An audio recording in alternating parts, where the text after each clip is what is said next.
গরমের জন্য শরীরের হেলদি প্রয়োজন এই রকম জুস। অসাধারণ লাগে খেতে, কষামুক্ত এবং খুবই মজাদার পাকা পেঁপের জুস। তাহলে চলুন, পেঁপেটা দিয়েছিল ছোট চাচা শ্বশুর।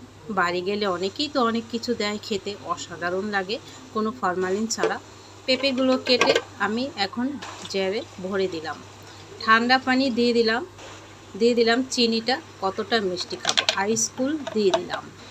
এখন দিয়ে দিলাম আমি প্রায় 1/4 কাপের মতো পাউডার দুধ। বিট লবণ দিয়ে দিলাম সামান্য, সাদা লবণ সামান্য। ব্লেন্ডার করে ফিরে আসছি। ব্লেন্ডার করা হয়ে গেছে, আমি এখন সার্ভ করব।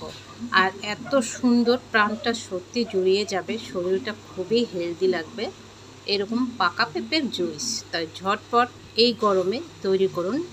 সব জুস তো খেয়েছেন, পাকা পেঁপের জুসটা সত্যি অসাধারণ, ট্রাই করবেন। ভালো থাকবেন।